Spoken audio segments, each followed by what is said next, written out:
as in we do every Monday instead of Monday and Friday, Monday and Friday. Yeah, just so that, initially our thoughts is that 1 week you can do German leader, and then the week after that you do an individual coaching, and sort of settle down, and then the week after that we start to do French, so kind of thing. But now that we have to sort of cram things together, I hope your grades are still doing fine. I know maybe for some it is a lot of infos, a lot of new perspectives, and I understand that from knowing something to be able to practice it, to be able to do it yourself, takes some time. So just allow yourself to, really think about all these and apply it when you are looking at music, when you're preparing anything that you're singing. Okay, great. So today we're going to talk about recitative, which is one thing that I'm very excited to teach because we don't normally talk about recitative. It's like, oh, those are some words, just go and learn and just sing the tune, and then let's focus on your aria, and then we sing the aria, kind of thing, right? If you have not noticed, I've always been talking about text, right? And it's really coming from a very foundation of why we are singing vocal repertoire in the first place. Okay, we do a lot of diction, true, but you have to understand that diction is not just diction. Diction is a big part of your music that you are singing, right? It's not just one little thing about language.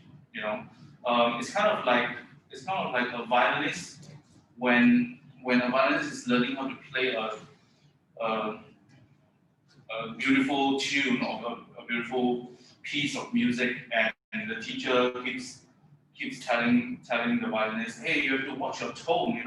Your tone needs to be this and this and this, and then she said, why do you talk about tones so much? Well, because that's part of the music, part of your expression, and I believe text is part of the main expressions in vocal music, right?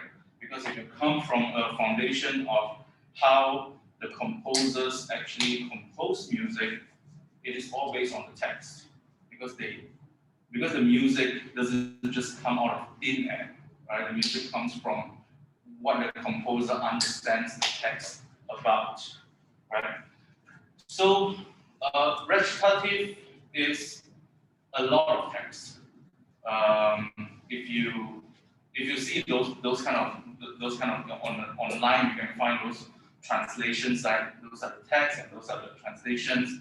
Arias normally is quite short, and then you have recitative is so long. There's normally a lot of text. Why? It is a very important part of opera. In an opera there's a storyline, and the story develops over time, right? Something happens in the middle, and then plot twist, and then whatever. And we talked about this last time when we did aria. Aria is like a moment in opera where time freezes, right? Where time freezes, where you just talk about whatever you want to talk about, like your emotion, or you're trying to scold people or whatever. That's kind of like a time stop moment. Whereas outside aria, which means the recitative section, it is when the plot actually moves. Okay, so character A goes and find character B, and then they have an argument, they quarrel. All of those things are part of recitative. And then in that quarrel, in that quarrel, the lover reveals that he actually don't love her. Okay, it's all in recitative, and then the girl sings an aria. That is like a time stop. Sings an aria, and then what happens next? Recitative. Recitative is how you move the plot in an opera. So why is recitative singing important? Because it communicates to the audience what is actually happening, right? It's like when you are in a play. When you're in a play, you want your audience to be able to follow your story all along.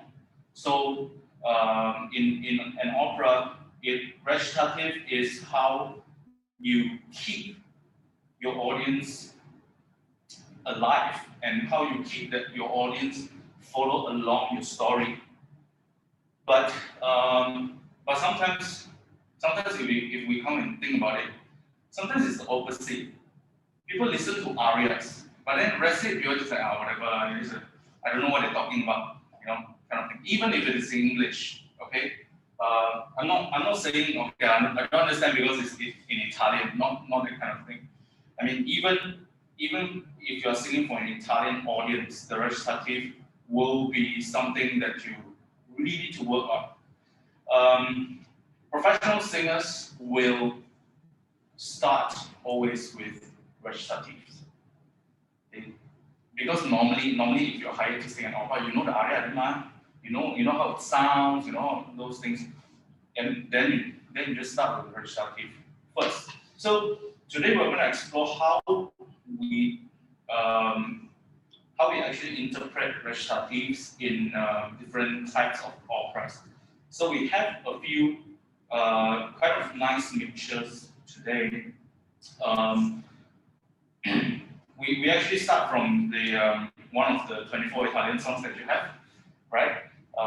That you sing, and it has a recitative there, and then we have a Handel, which is Baroque period, so we can talk about that, and then we'll talk about the what we call the secco recitative and the accompanying recitative, which is accompagnato in Mozart's opera, and then we have more sort of more modern ways of writing recitatives. Okay, so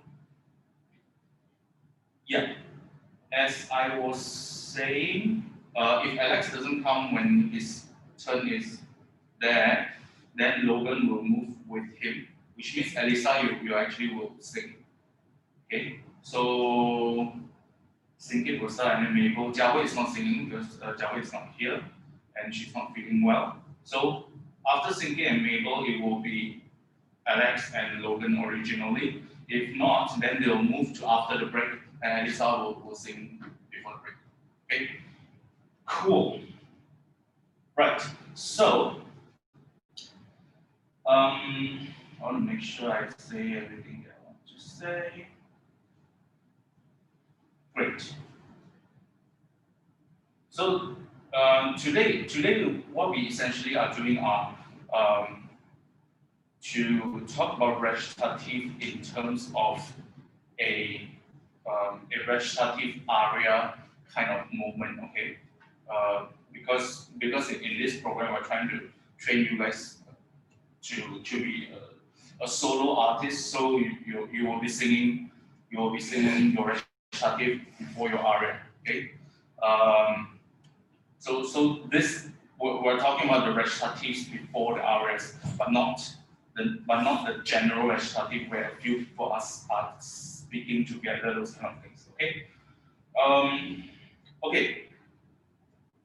You might have heard. I can just put it as a big title. Well, this one review again, very nice.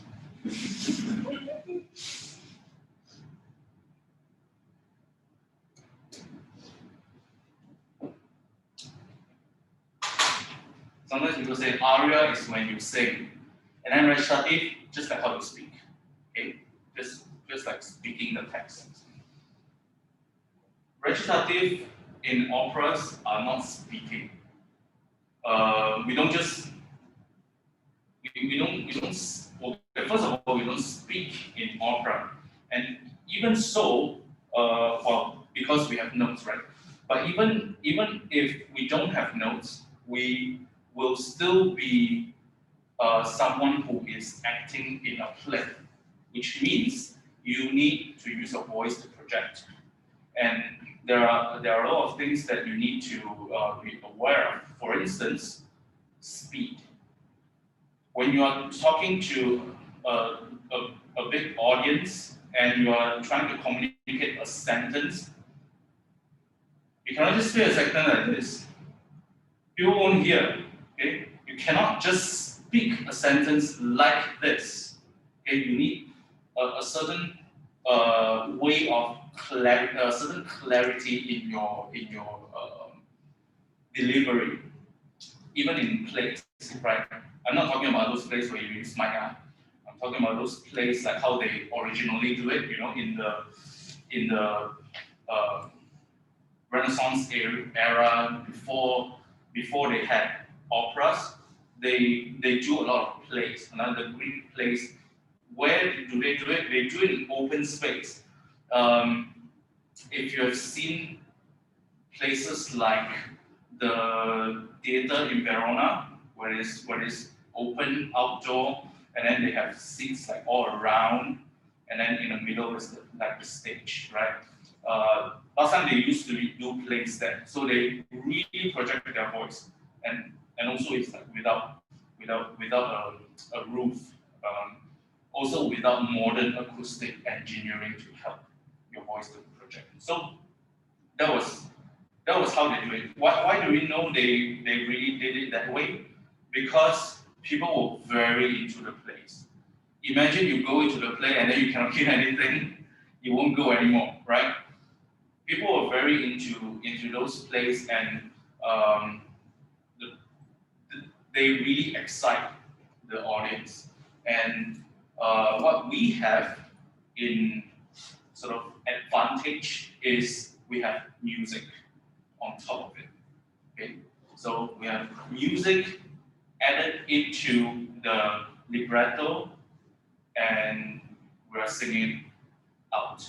So in recitatives, um, the one main thing is taken away from the list of things that you need to take care about when you're singing. Okay, and that one thing is Um, and that one thing is lyricism and advanced vocal technique.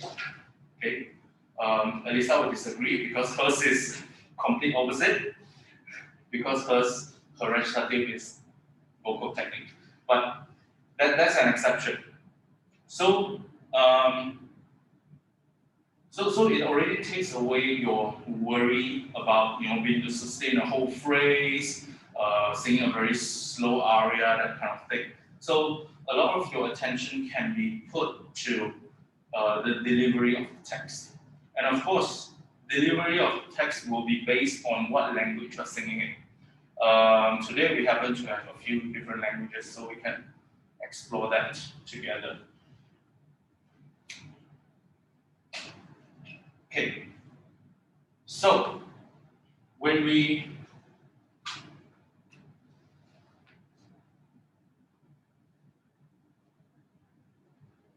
talk about this form, right? Recitative going into an aria.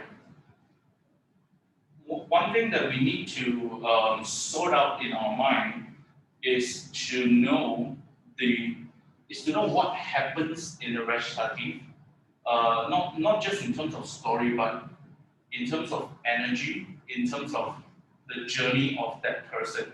Okay, as we said, recitative is the moving of the plot, right?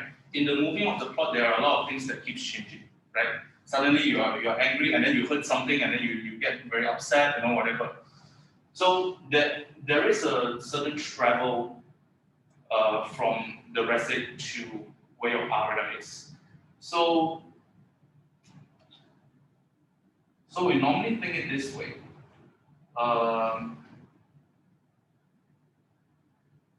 This is kind of like your energy throughout your recitative, right? This is time, and then this is where your aria starts. Okay. So you need to figure out if you actually start with a low energy, maybe you're alone in the room and then you'll be like, what a bad day this was. He was such a bad person, and then the energy got raised. And then the very important part is how it gets to the aria. Because your aria, different aria starts at a different level. Okay, a slow aria starts from very low. A very angry aria that Logan has will start at a very high point of energy. So we need to think about this chart today in Recitatives, and we'll talk about how different energy levels will influence how you perform your recitative. Okay, great. Right, let's do the first one.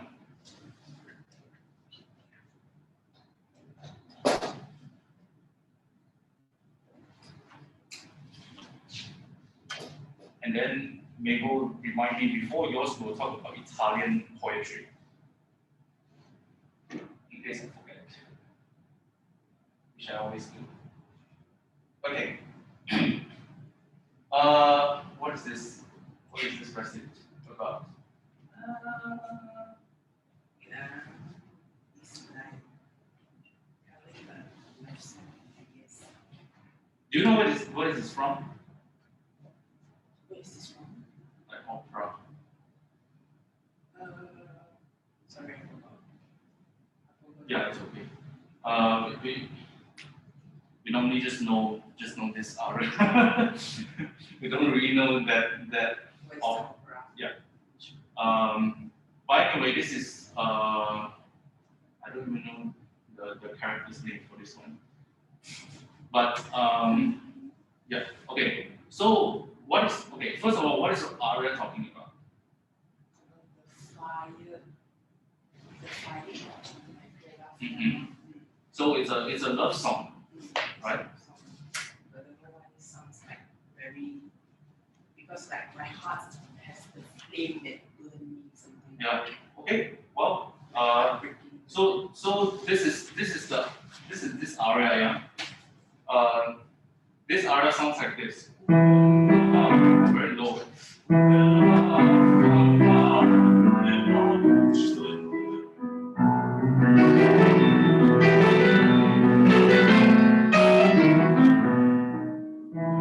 So pretty energetic. It has a certain flow to it. It doesn't start really fast, but you can feel like it's something going on inside. Also during this time, if you have this kind of thing, yes, Il mio bel fuoco by Marcello.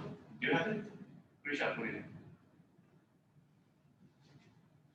So maybe somewhere here is where your aria starts, like somewhere like middle or middle high-ish kind of place. So let's talk about the recit. So what are we talking about in the recit? Something like, I guess like the people, the lover living her or him, Uh-huh. and then like, because you're giving me how I feel like very angry, I feel like very upset. Okay. Something like that. Okay. So in the vocal, whether it is long or near, I can without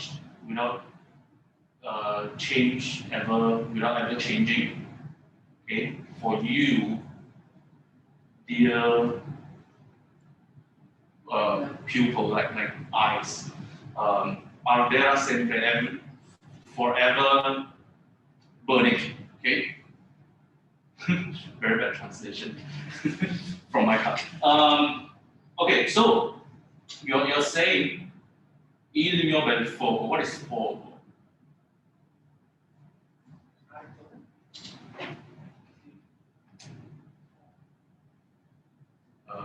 Picture. What do you have? What do you have It's like there? ardor.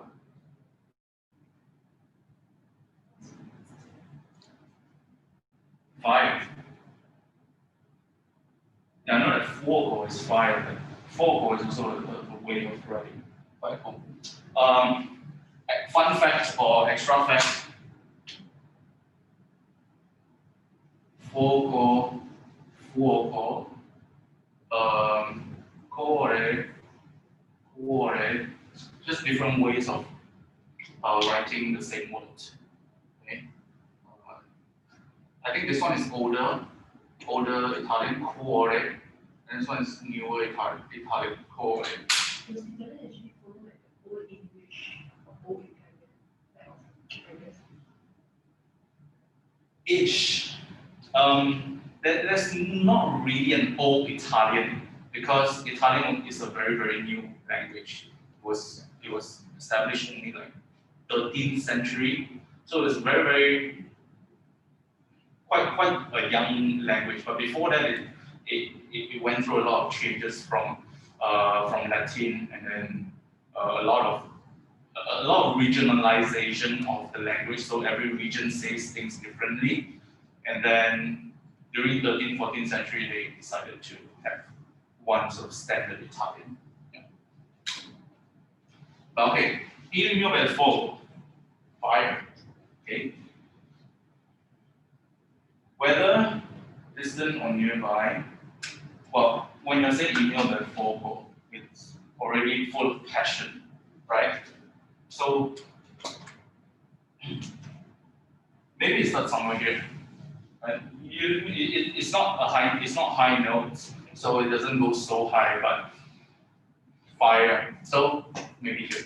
So the start of your recit and the start of your aria will travel from this level to around this level, but it is the middle that we need to figure out. Okay. O lontano, vicino, che serve consiglio, senza mangiare, I think we're pretty much the same, right? This kind of area.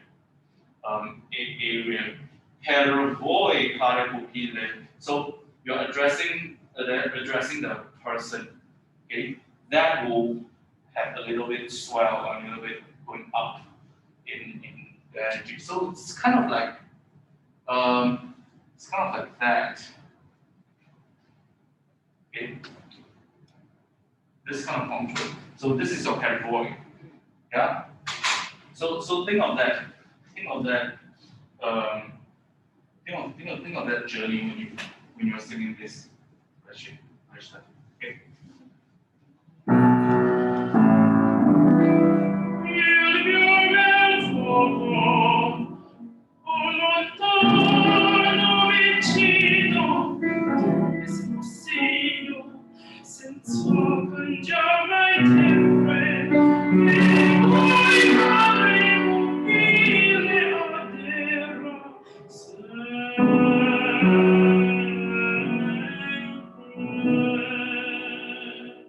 Great. So you need to finish around there.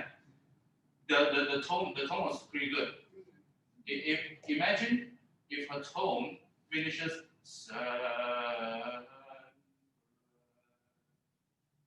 then you are not matching what is coming up for your aria. Okay. Voila. Yeah, that's good. That's good. Let's explore some different things.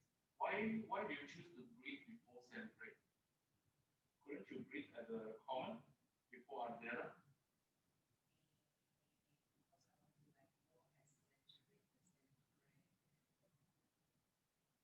Well, you can still accentuate the center without having to say always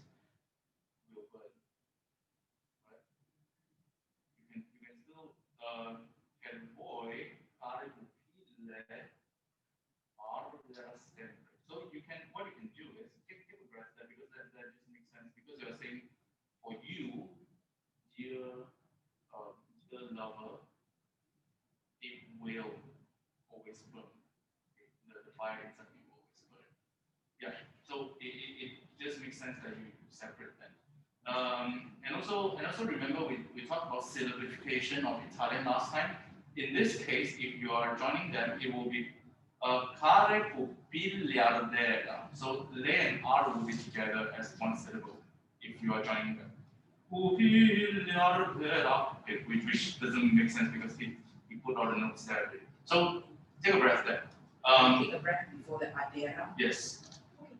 And then in order to emphasize your sempre, what do you think can be done? Sorry. What do you think you need to do to emphasize sempre? Emphasis on sem. Yeah, but which part of the stem?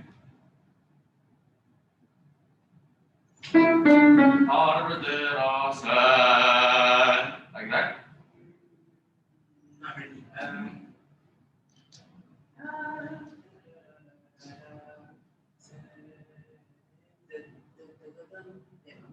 Well, that is a bit too late if you want to emphasize that word. Yeah, that's like already towards the end of that word, right? Sure, you can do that. But if I'm emphasizing that word, always remember, can always use the first consonant of the words. Yeah. Yeah. So really long S. And in recitative, you don't have to worry about your rhythm has to be, you don't have to worry that you need to sing in time. Yeah. That includes per voice, because we say there's a swell at per voice. Take some time with that. And void.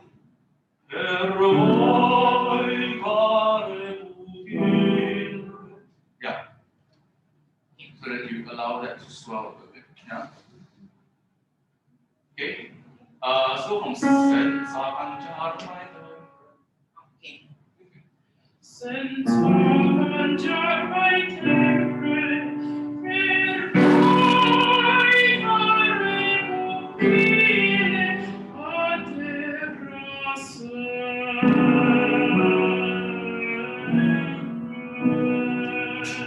Good. That was better. Also, don't worry about coming in time at Adera. Voi care pupille ardera. Oh, I can type it up. Yeah. Okay. Don't look at two semiquavers and be like, oh, I have to come faster. You know, in recitative you have a lot of freedom to communicate with that. So that's a very nice way to do it. Yeah.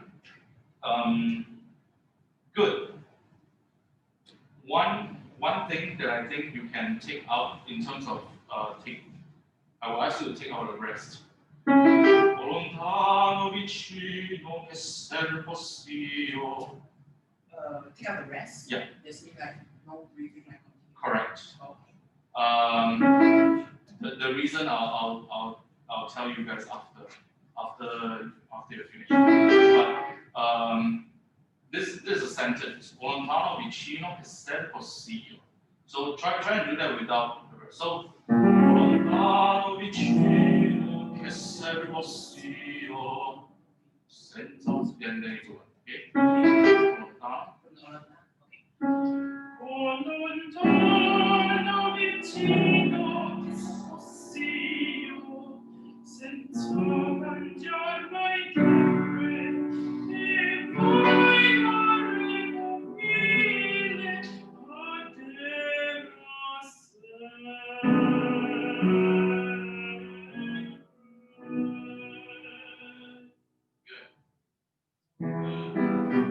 Okay.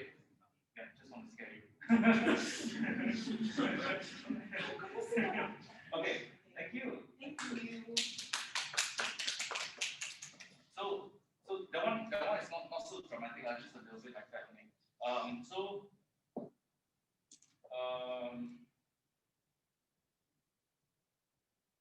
Yeah, noticing your curve in your recitative is important because know where is the high point in your recitative, and that is the point that will require you to have more expression. Okay, because as we said, recitative has a lot of changes because it is moving on plot. So if you plot it out this way, then you know which peak, if you have like multiple peaks, right? Then you know which peak is like the most. Then when you're doing your recitative, you will be able to sort of observe that and really take a chance with that. Yeah, those kind of thing. Yeah, and don't worry about your rhythm.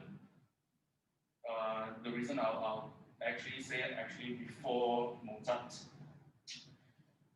Don't worry too much about rhythm because in recitative you have freedom to um, to to say your text. Okay. Does that also apply to later composers? Like maybe more modern composers? Half and half. Yes and yes. Hello, Alex. It's not your turn yet. So you're in time. See, you distracted me. I don't know what I was saying. What was that? Half and half. So I was asking because I have a basic area and I have no idea if that applies to them. correct. So that we'll talk about that. So sort of towards the end, where we have some more modern recitative. Yeah, but in general, you need to know that your your text is the most utmost priority. Okay, if you say per voi care pupille ardere sempre, your breath before ardere sempre has to be very convincing, very expressive, right? Per voi care pupille ardere sempre. If you do per voi care pupille ardere sempre, then you just cut off the whole thing. So you don't actually need to worry about taking really quick breath and then keep going up. Also because it's always already towards the end of the recitative. Okay. One reason why I asked Singit not to take the breath at the place of the rest, and I asked her to take the rest out totally, is because to do with sentences that you have in your text. So two things is happening. The first thing is the natural sentences that your texts have. So where your sentence starts, where your sentence ends. You can always be able to know where your sentence ends by seeing a full stop, exclamation mark, a question mark, or whatever. That's the whole sentence. And the break of the sentence, so the commas, the semicolon, that kind of thing. So you'll be able to tell your sentence structure by those punctuations alone. And when you have a sentence that is going on, but you have rests in between, you can take the rest out. Okay, and it's also what people do when they are singing a recitative. They take rests out because of how the sentence is delivered. Okay, because if you are even if you are singing in a play, right, you wouldn't want to just take a breath out of nowhere, like in the middle of a sentence like that, because there is no melodic factor to factor it. Like when we are singing German Lieder, we have a melody and we have different sort of expressions going on at the time, and then if we have the rest, we have to either stop or take a breath create a break so that we say the sentence like this, right? But in recitative, you don't have that kind of like a straight jacket to limit you. You know, you have to follow the 4/4 pattern. You have to follow the rhythm or whatever. Okay, so there is this kind of freedom. So and the second thing in Italian, this is in Italian. In Italian, librettos that you see, that you see are not just lyrics. Libretto is libretto. Libretto is not lyrics, and libretto is certainly not script. Okay, it's not a script like in the movie. You just follow the script. Okay, it is actually poetry. Although we might not realize so, but it's actually poetry. When you're singing recitative, you're actually singing poetry. You're not just like speaking some random words. Okay? In Italian, poetry is determined not by rhyme structure, although rhyme structure is one of the also exists, but rhyme structure is actually not the main thing. Like in English, you have like AB rhyme, that kind of thing, right, for poems. But in Italian, it is by the number of syllables. Number of syllables in a line. So two very common ones are 7 syllables and 11 syllables. Very easy to remember, 7, 11. In fact, that short takes from this idea, no, just kidding. So you have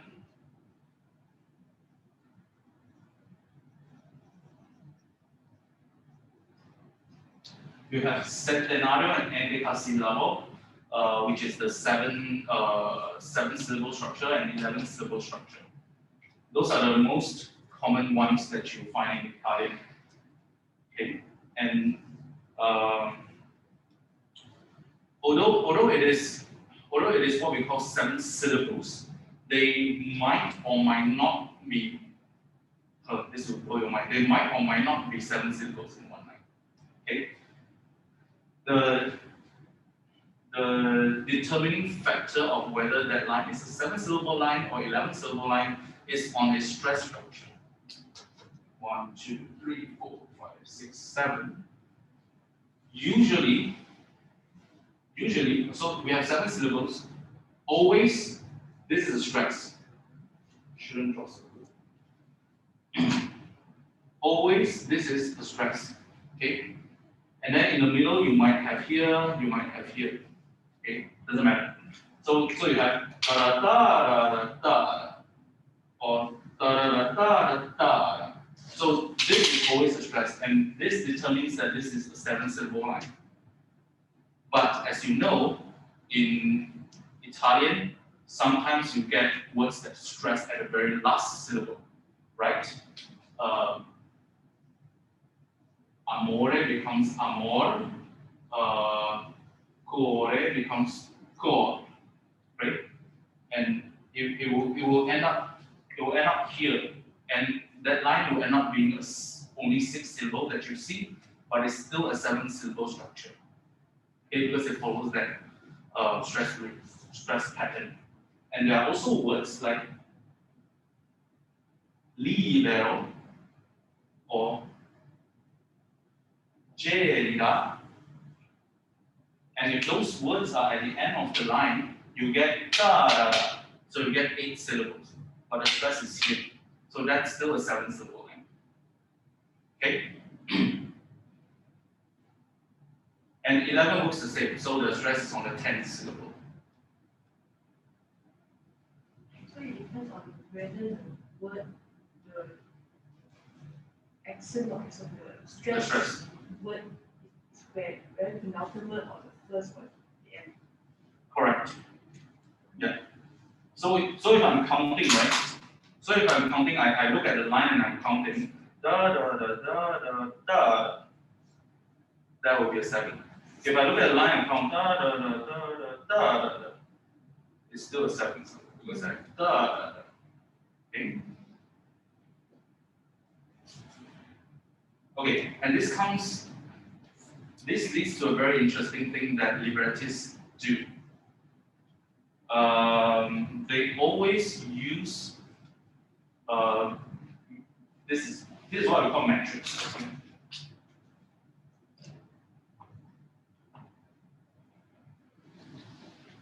Metrics. Librettists always use metrics to show structure in the story, in the opera, in the libretto.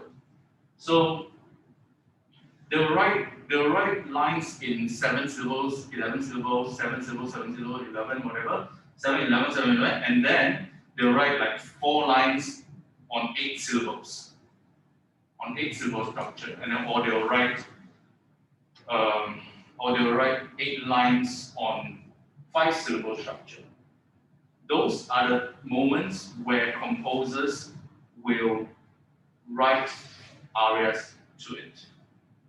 Write arias or ensemble, depending on how many people like it. If two person talking, then a duet number in the opera will be that moment where it is out of the 7 and 11 structure. Okay? Sorry, you mean aria within a recital? Oh, aria after the recital. After, Yeah. So you see 7, 7, 11, 7, 7, 11, those are all recitative. And then suddenly you see 5 syllable and then you see 4 lines. that is up. Then composers will take that as, oh, so there's an aria moment, aria and aria. And then what happens in the aria moments, aria libretto is that you normally get 4 lines and you normally get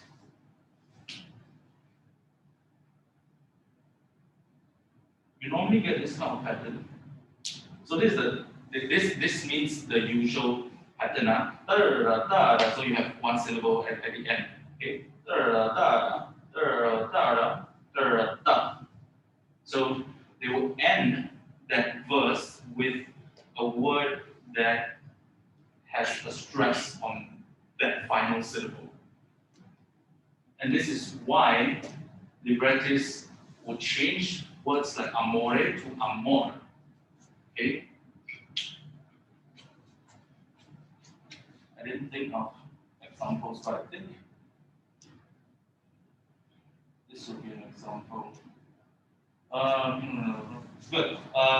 Go to the Handel score that you have. Piangero la sorte mia.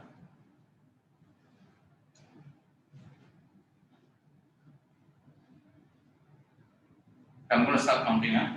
Et pur così un giorno. Giorno is on the 6th syllable, so that's the 7th syllable line. Per lo fasti grandezze. Same thing. I fattorio Cesare. Cesare. Okay. Chair is on the 6th syllable. You count this line, you get 8 syllable, but it's the 7th syllable line, it's the same thing. Okay. Il mio bel nome è forse stinto. Cornelia stesso non mi sono. And then after I don't know how. Cornelia stesso non mi sono. Oh, I actually tried this just now. I couldn't figure out what's happening in the middle. Sometimes different things happen. When composers see libretto, sometimes they like to add an R or an O. Sometimes they like to, maybe they repeat some words, maybe they add in some words, so that breaks the line a little bit.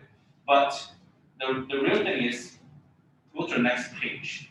Piangerò la sorte mia, si crudele tanto ria. If you count that, it's actually an 8 syllable line. Again, piangerò is what Handel adds. No?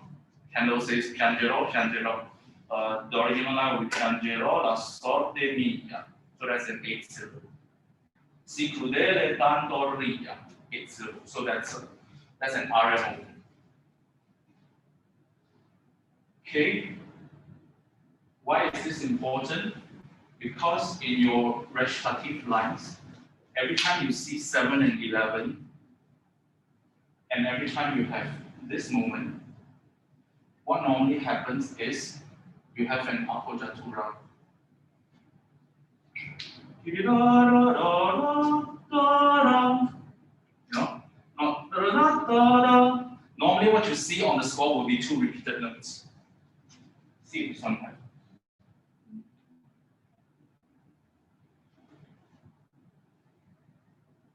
Correct. So you see,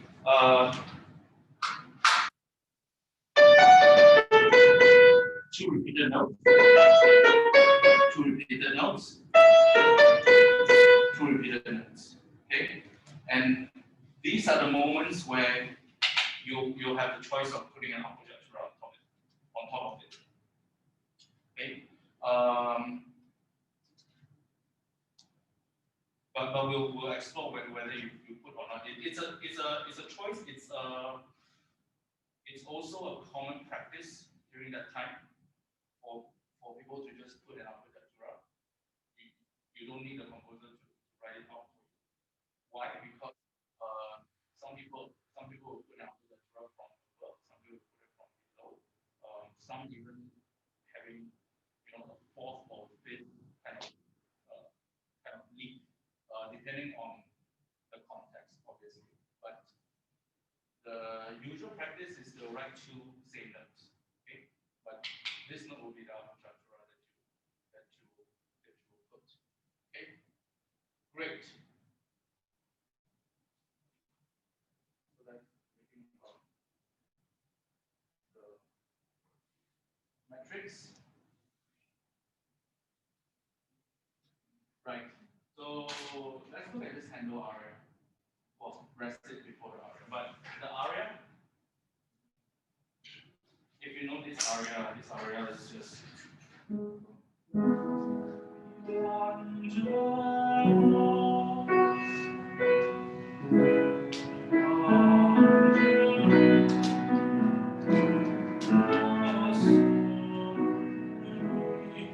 So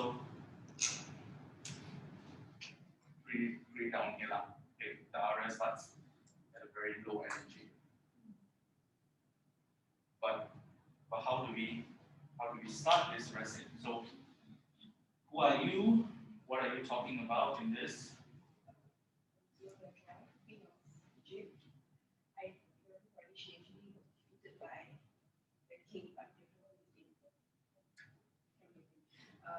So she thinks that Cesare is really dead. She lost the battle. Cornelia and Sisto, the stepson, both cannot help her because this cannot aid her. She thinks she's going to die in the king's hand. I think. And that is for this recit. So Arya is when she romance fate everything, then she says that she dies and she come back as a ghost. Haunt Evans.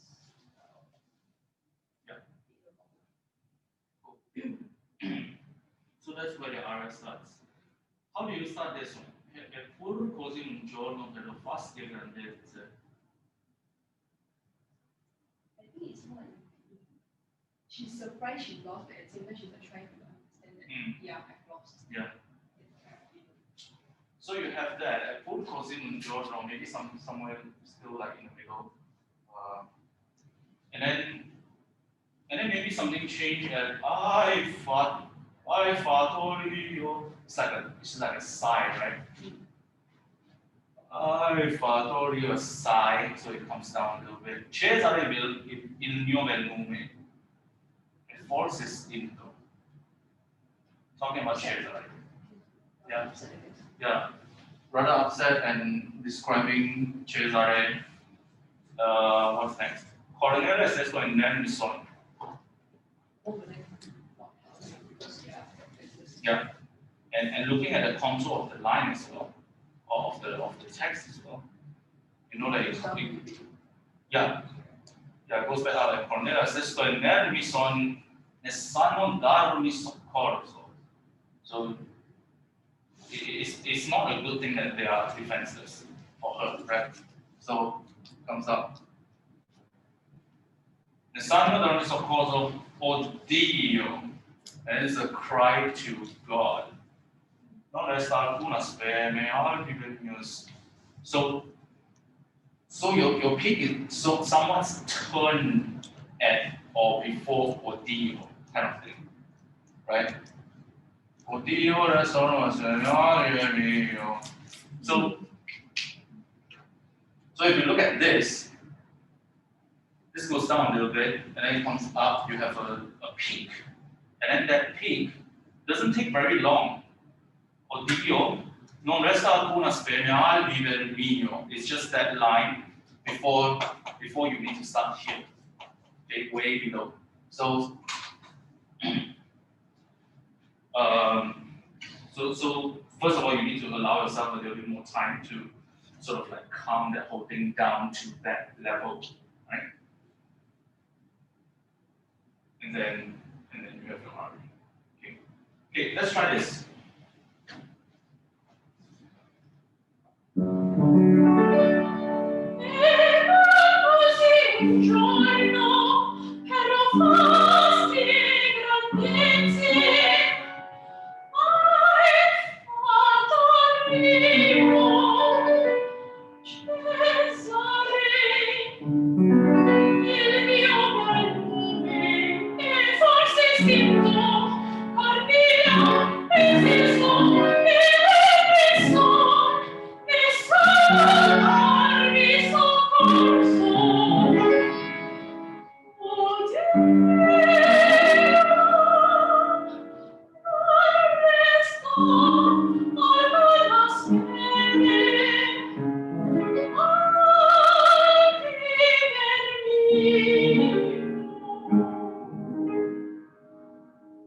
Yeah, then you're there.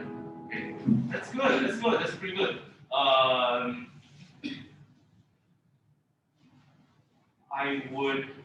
I would suggest you not to take a break every time you have rest, because there are too many fragments. Yeah, Cornelia Sesto. It's very easy to just say Cornelia and Sesto together without saying Cornelia and Sesto in unison. Yeah, Cornelia Sesto in unison. I mean, even in that in one breath will be okay too, because you're also, sort of like going up a little bit at this point. Io non resta alcuna speme. Especially after you already had this very long Dio non resta alcuna speme. So you don't need to change that too much, or else it's very difficult to dock your recit to RA.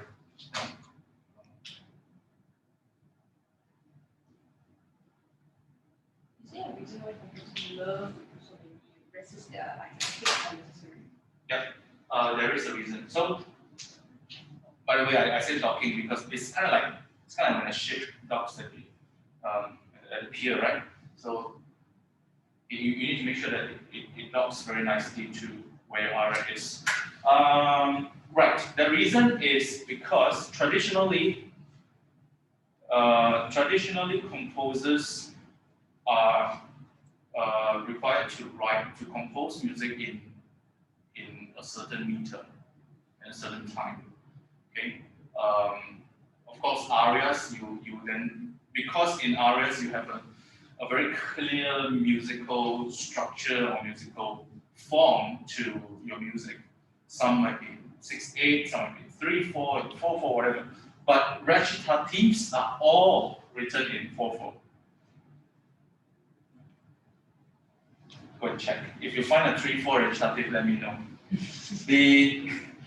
It is a tradition, and they have to have something. Does it apply to any recit or entire recit? Generally, okay.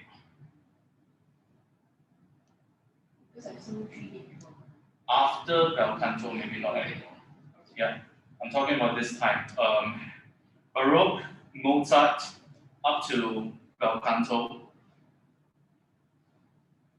But after bel canto, this style of recitative generally doesn't exist anymore, because then we have the element of music into recitative, which is why doing some Bellini recitative to show that. Okay, because they have to write it in 4/4, so a lot of times you need a rest. You just have to put a rest because either they okay. I don't understand the concept because let's look at examples. Look at when she says Cornelia estesto in a lison. Okay. Cornelia estesto, there's a rest between that. Why? A cannot be in one beat. If A is one beat, that is Cornelia estesto. It's like stress on that word. Okay? I cannot allow A to have a stress, so that has to be a quaver. Which match sesto. And then in lison as well. You cannot write in lison or in lison. You know, so those syllables will go to son. So they just have to be three semiquavers because son is on the downbeat, right? Similar reasons to the next line, non resta alcuna speme, is this kind of reason. So you end up with a lot of rests in your recitative, and if you're free, go and find a Mozart opera score and go and find recitatives, and go to listen to recordings and see where people take out rests. When people take out rest, it is always because it is a sentence. It's just part of a sentence. Cornelia estesto in lison, non resta alcuna speme. That's one sentence, so they take out the rest. Yeah. Cool. So that's that. Great. Yeah, pretty good. So you have that and a nice topic. So it starts to get a bit more complicated now in this particular recit. Okay, great, thank you.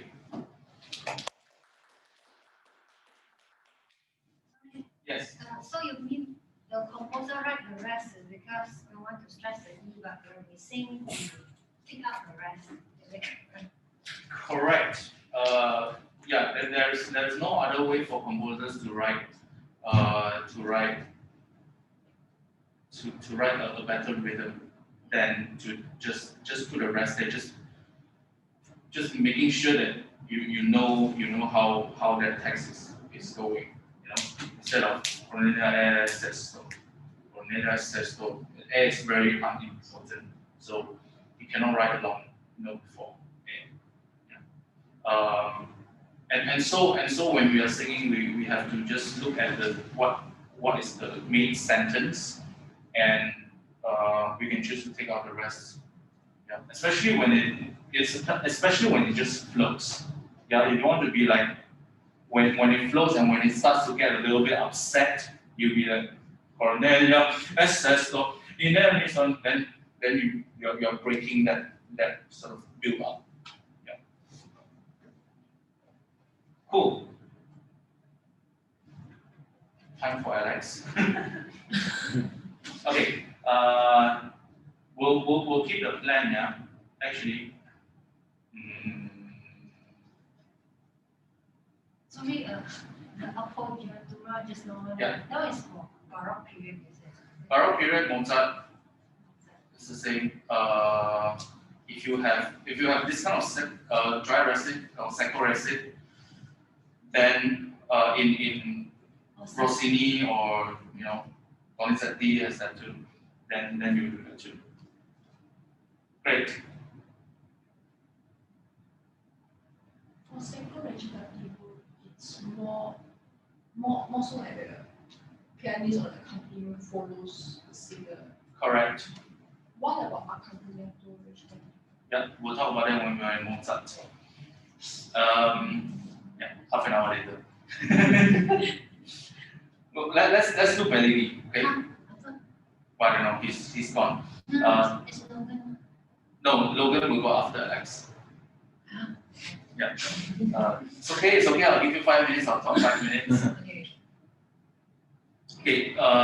When we do Mozart, we'll talk about the so-called secco and accompagnato recitatives. Okay, so here we have a Bellini recitative, which is completely different from how we know recitative to be.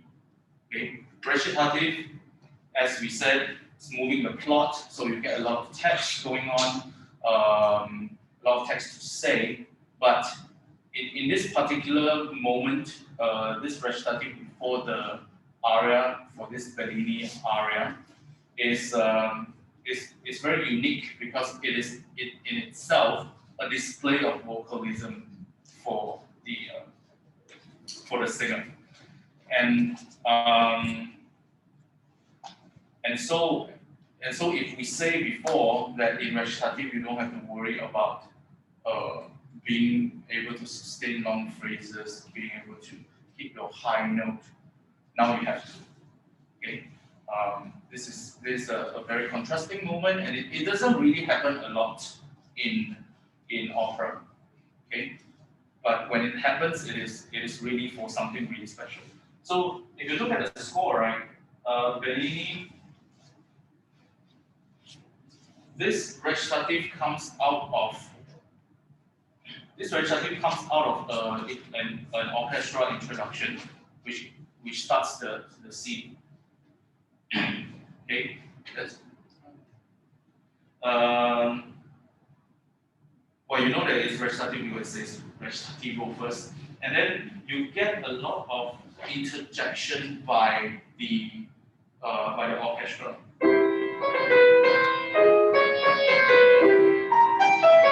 Yeah, all these things. And then you turn to the next page, you see all those running. Yeah.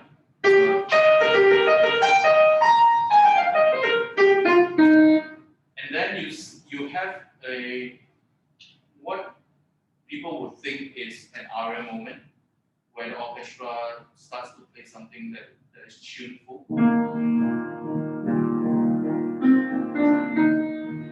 But it is actually still a recitative, which is interesting. And after that, you have a whole page of pure recitative before the aria. So the aria goes this way.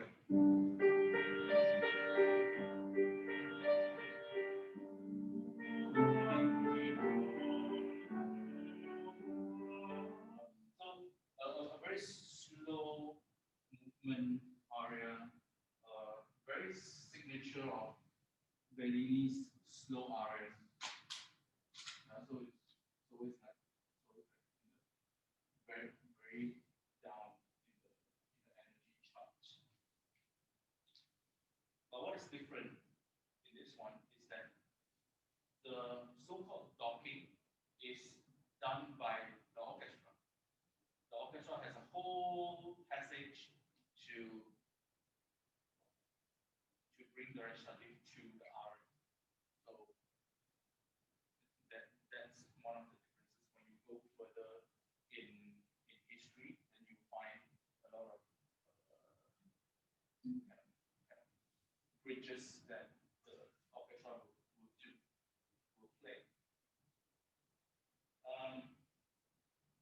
Great. What is this recitative about? Julieta, which is Juliet, is wearing like a gown, and she felt like she's like something to be sacrificed for the benefit of the family, her family, and she didn't know who, and she didn't like marriage at the time, and she called the memories with Romeo, and it was that burning fire that he So in the end, he's asking Romeo, where are you?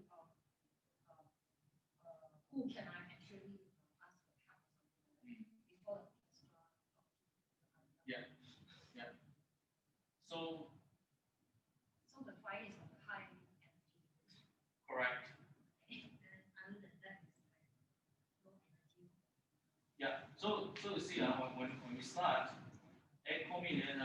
that whole thing, starts like, I don't know, quite somewhere here. And then you have O1 potessi kua. The first time you have high G. Okay? And then you have all these accents from the composer. So it means maybe a little bit of swell. And then it comes back to the same kind of energy thing, right?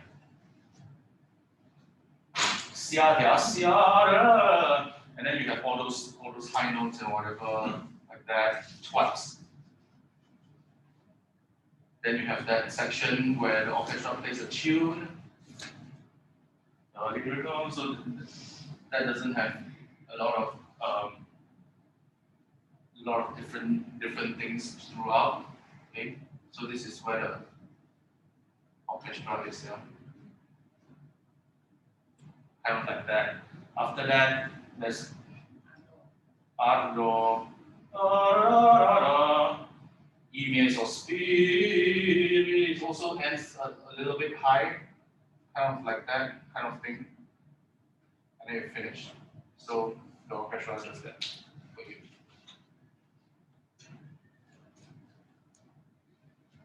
Okay. It has a little bit more change because it's a very long one. Now I know why you say why my recipe so long. Well, look at that. It's a very long recipe.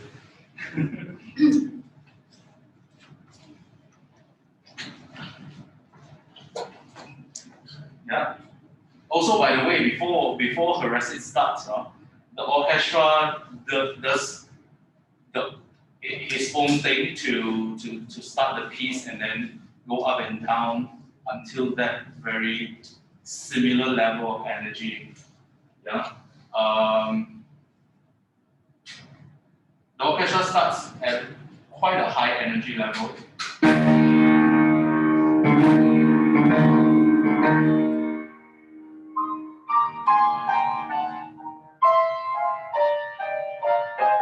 And whenever you get the tune, that will become the orchestra section, and then you get this this same motif from the beginning, but now a much lower energy.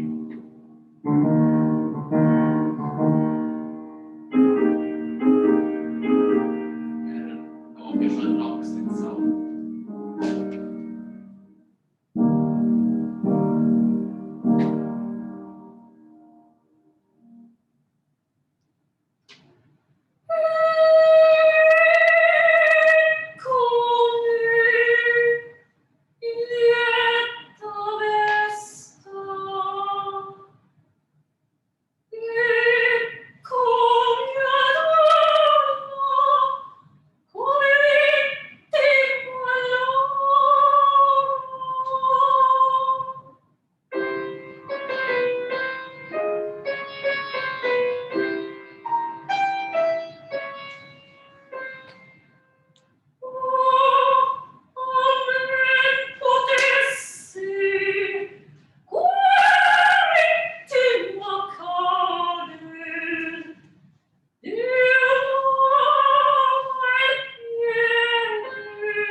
That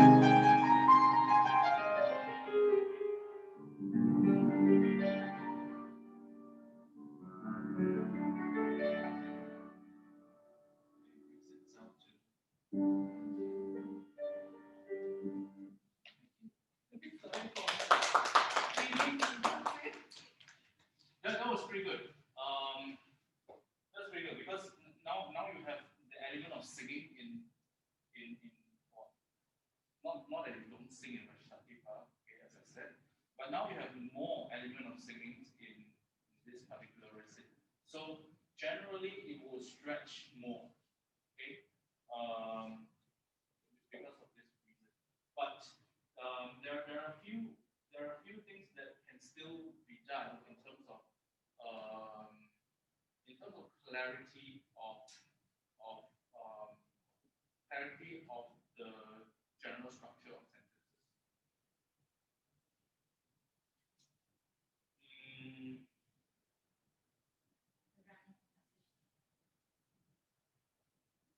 Not really, but sometimes I feel like the little phrases don't join, don't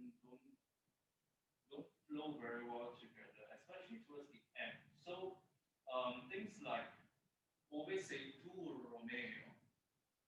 You're also, by the way, it's Ove sei tu, but you say oh Ove sei tu. I don't know why. Ove sei tu Romeo. Where are you, Romeo? Okay, so that is actually one thought. Okay, so don't take too much time before you say Romeo. Sorry, the object means split into. You did just now. Oh, Ove sei tu. Yeah, okay. like that. Yeah, and then you did we say to Romeo. So that Romeo comes a little bit too late, as if it is a new sentence. So you need to keep that in one sentence. Okay. So always remember your sentence structure as if you are talking to someone, because that is that thought that keeps going. Okay. Great. Yeah, so you see, she ended this recitative on a high F, and then the orchestra brings everything down to where the RM actually starts. Okay, so this is the particular ducking of this recit. Great. Let's take a break. I feel like my time management is always very good. Huh? Every time break until 8:30, right? After the break, we have 2 Mozarts and then 1 Melody. Yeah, for the Mozart, we'll talk about second recitative and accompagnato, and then after we go to more contemporary stuff. Okay, come back at 8:30.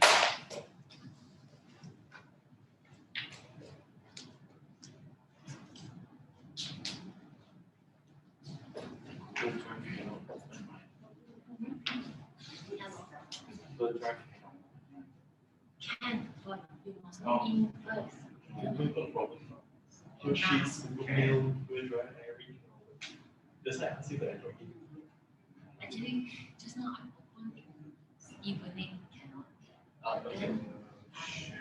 Email myself But just now the first song I opened can. Just not this one can.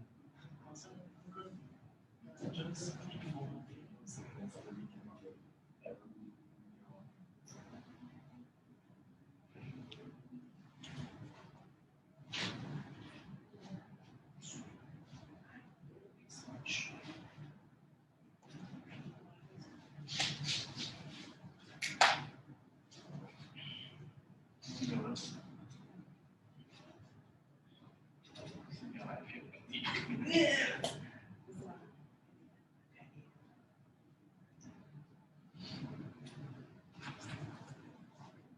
Hey,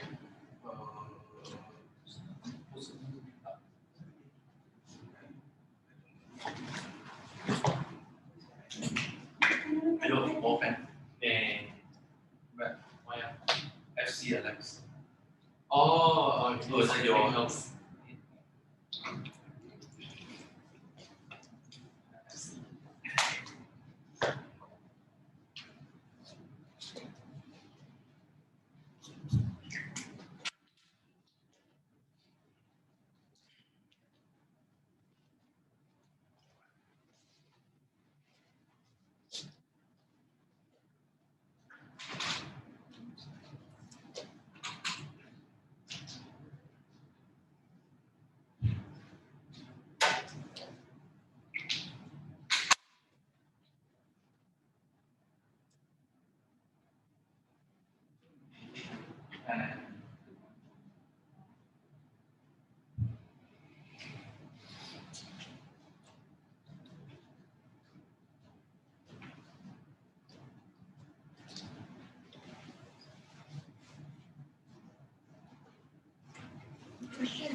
the recitative Stravinsky's no word form, it's supposed to be very in rhythm. I mean, yeah, What? or not. Yes and yes. Okay. All yes, because it is a totally orchestra company, and also yes, because it's English. So you have to obey what is going on in the orchestra, especially Stravinsky because neoclassicism, very quite strict in doesn't do a lot of tempo rubato stuff. So the balance between that and the and the usage of English, so that you don't sound But the way we write this is very weird because I know it's not a native English speaker also. It's weird. Because I don't know how I'm going to find it for every speaker to me. Right. It should still be pretty in time because it has to be conductible. Because I actually wanted to put this for today's session, I'm like, nah, I can't even say okay.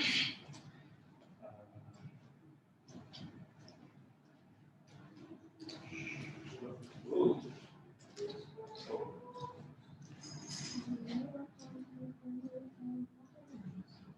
No, I guess so many versions, they don't really obey to the house, I guess. Yeah.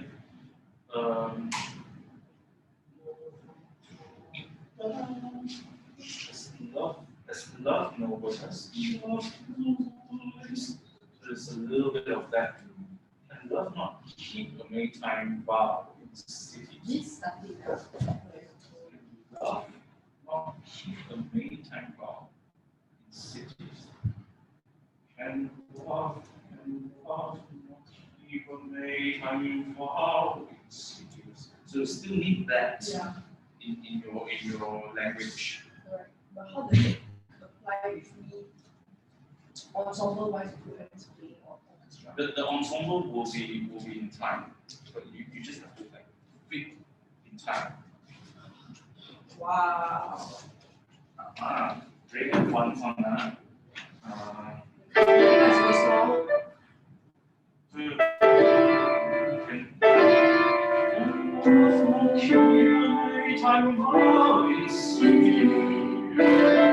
Yeah. So within that frame, you can be a bit flexible. So basically the emphasis is love, vow.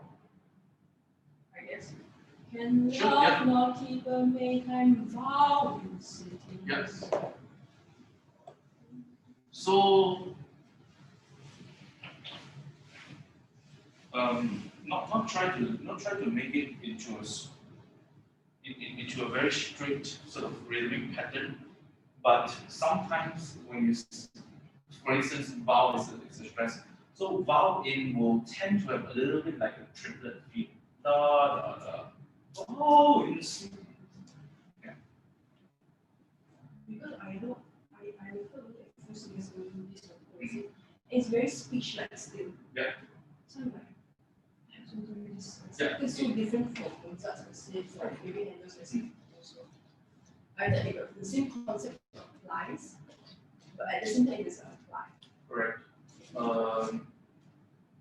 Charities will have some of these things coming up too. This is the melody. It's not a melody as in What else for a woman? The other melody is the which one? dance, the waltz. The Monica, Monica I waltz. can't remember the rest of it. That one is another one. Yeah. I have no idea what I done when I was learning the song, but it's really hard. Yeah, it's really hard. Yeah, English is fun. English is hard if especially the composer isn't a native language, I feel. Partly,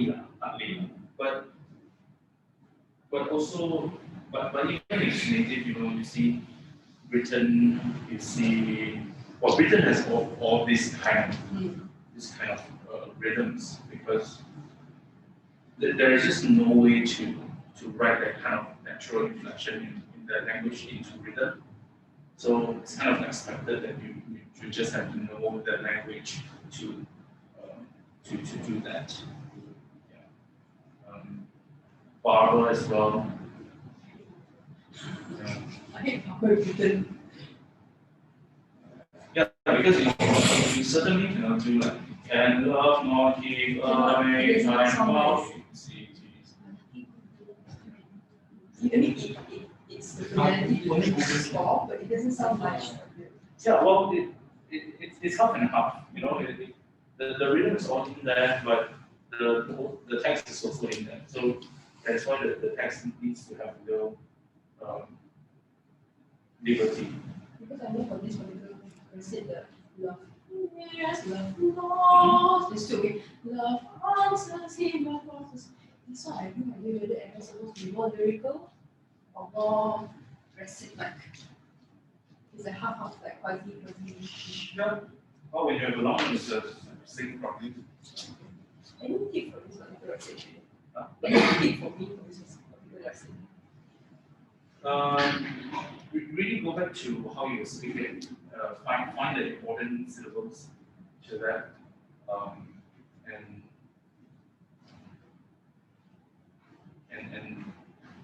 when you stress syllables, naturally you will stretch a little bit, which means that the unstressed syllables will tend to be a little bit shorter than usual.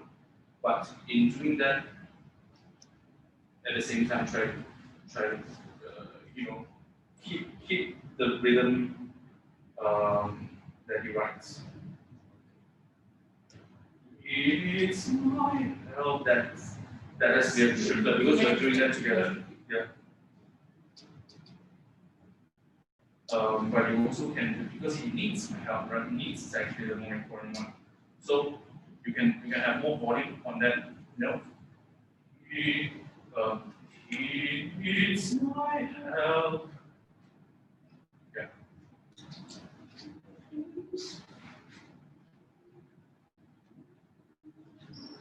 I've not seen this before. No, I've heard it before. It sounds like there's another extra part for that. Think how genius for that. If you combine recite, cavatina, and also the cumulative, yes, it's really long. The 9 more minutes. Yeah, 9 more minutes. Yeah.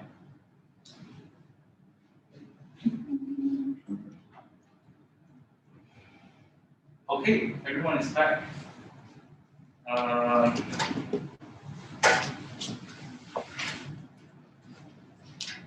Right, let's go to Mozart.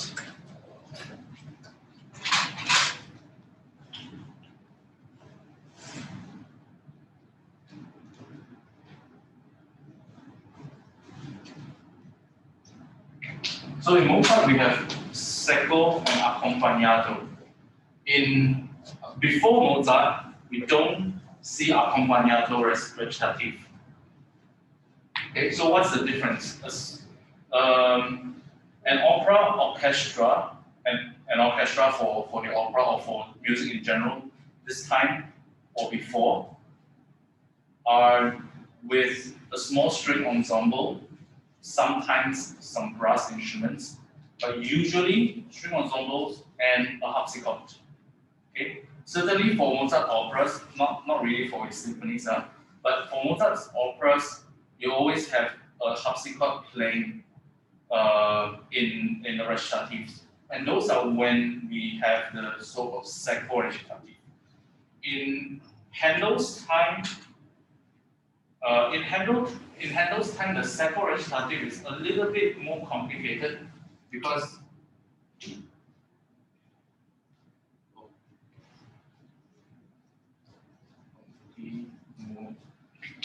of the basso continuo tradition. So during Handel's time, the basso continuo is this: is the keyboard player on the harpsichord and a cello. Okay, so they play together, sometimes and another instrument. Okay, so that's Handel and Baroque. So that's why you hear this is impromptu, but let me just find very quickly.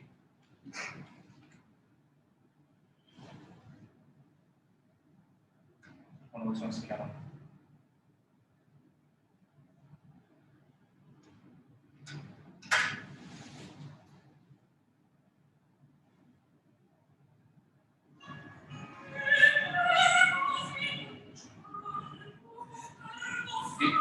Did you hear that the cello and the harpsichord actually starts together?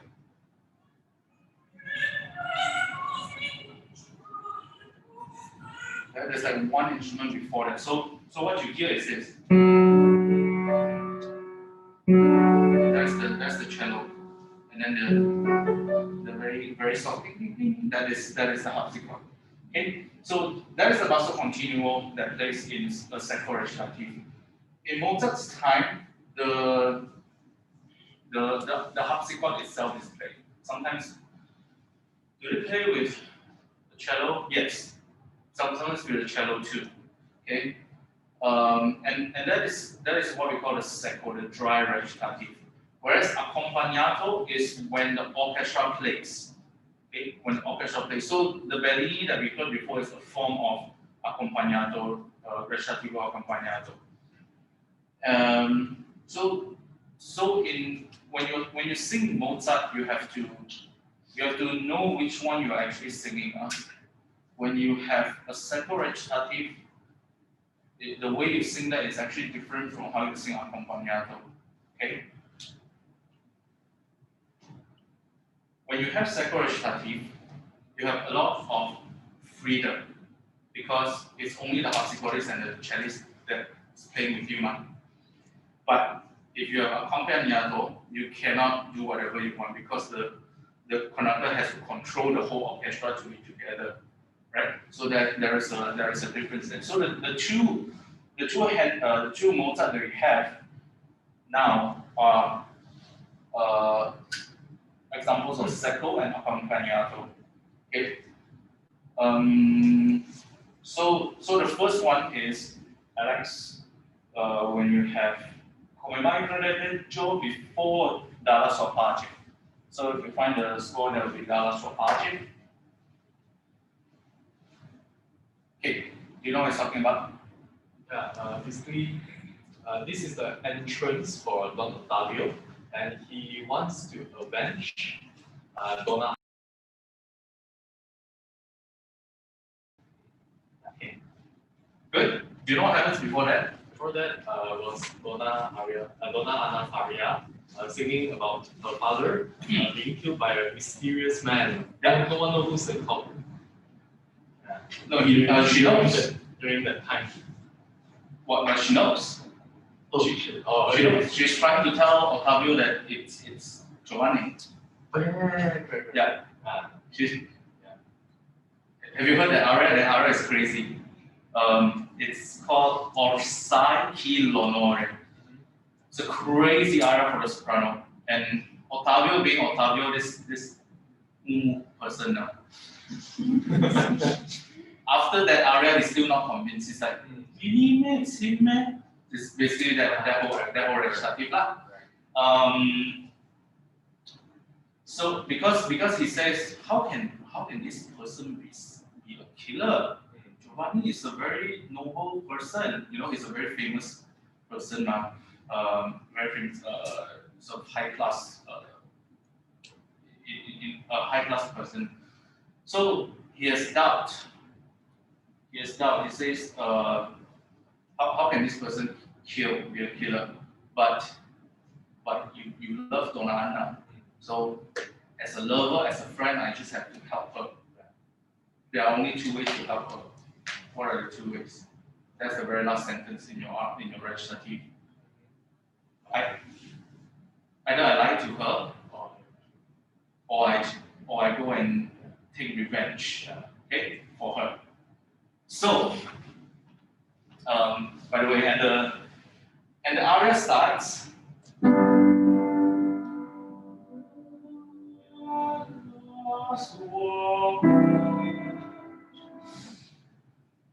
This is the contender for the lowest energy with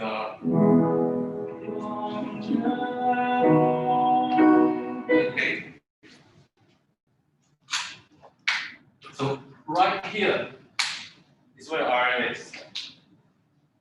Very low.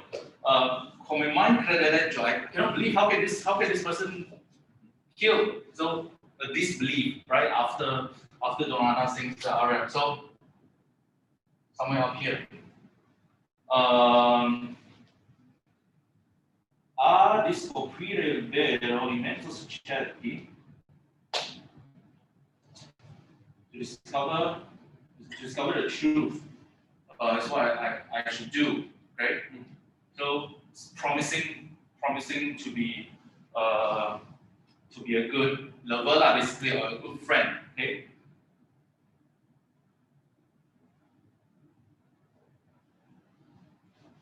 So like I'll do this and I'll need to find out the truth. This is my job.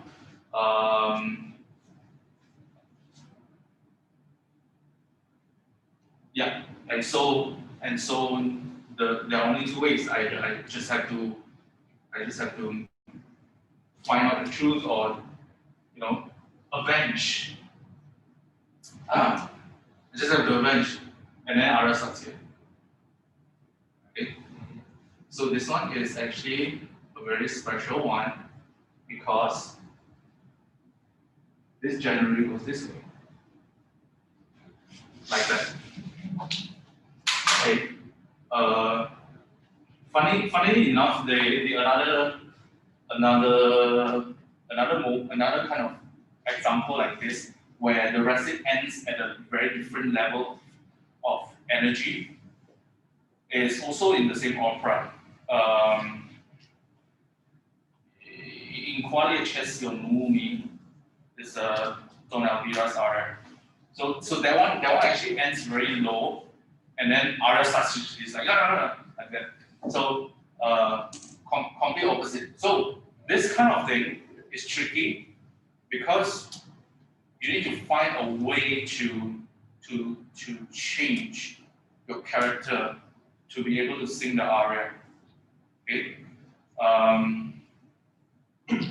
A lot of times in productions they'll do something like in the recitative you'll be angry, I'll avenge, and then Don Natalia will go and then stop and then be like, then sings the aria. A lot of times is done by that. It's very difficult to just stand there and just suddenly change. It's very hard. So when you plot your recitative to RF out, you'll find your challenges. You'll find what you can do to be convincing. Okay, in essence. Okay, let's listen to it.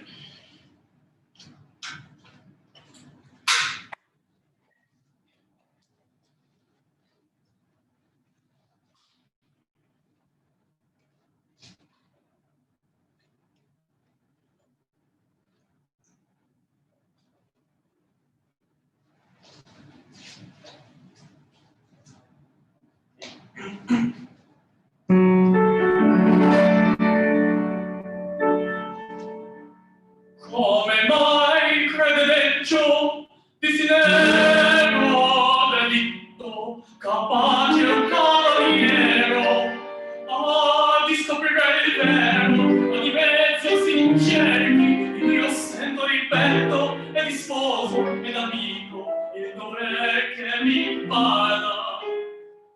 Mi singa dalla voglio, vendicarla.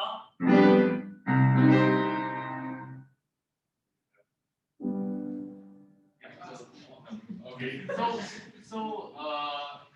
So this is interesting. Okay, everything is like so up there. So when you're performing this, if you're performing this for the audience, then you really need to find a way. Okay? Either to change your angle when you stand or do something. Because this is like we go and then you have to be like like that. Yeah. So here you have it, and you feel the freedom in Alex's singing because you can just do whatever according to what you think is right. and the continuo will just follow it. Yeah. Good, good. There is no tempo. Yeah.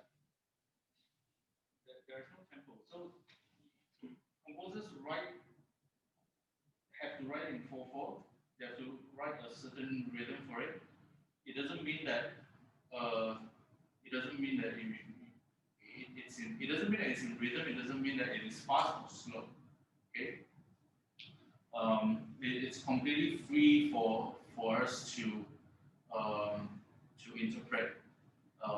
And when we interpret it, we just have to find what the text is saying, what kind of nuances, what are the important words, and what are the pacing, depending on whether you are angry or whether you're sad or that kind of thing. So if you notice, Alex did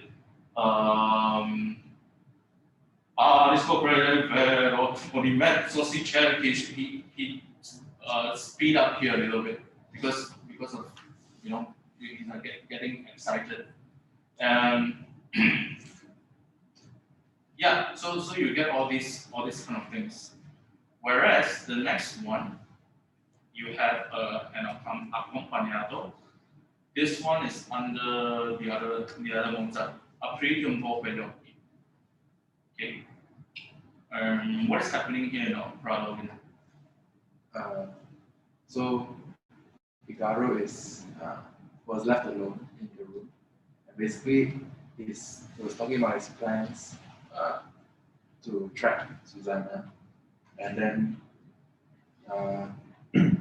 basically after that he's like kind of conflicted. So he's like, how can such a woman be so devastating? Something like that. Mm-hmm. And basically at the end he's basically like, hey, all these girls are like that. Yeah. And then he does the aria. The aria is Figaro talking to all the men. Open your eyes. All the girls are like that. Okay. And the aria goes. So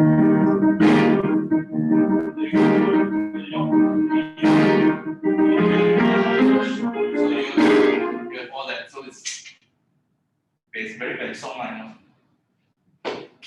So very high up the aria. Okay. So let's see. This one is very interesting. The first line, by the way, is secco recit. Okay. How you'll be able to tell? Usually in the score, you see a chord, a full chord that is held, and if you're lucky, you get those additions that will tell you based on the size of the notes. Okay, if it's a secco recitative, only the bass note is the normal size, and the others are those small size notes. Then you know those are secco recitative. And after that, see in this score, they give you small. Yeah, it is small notes. It's small notes on the right hand. The small notes. The left hand one is the usual size.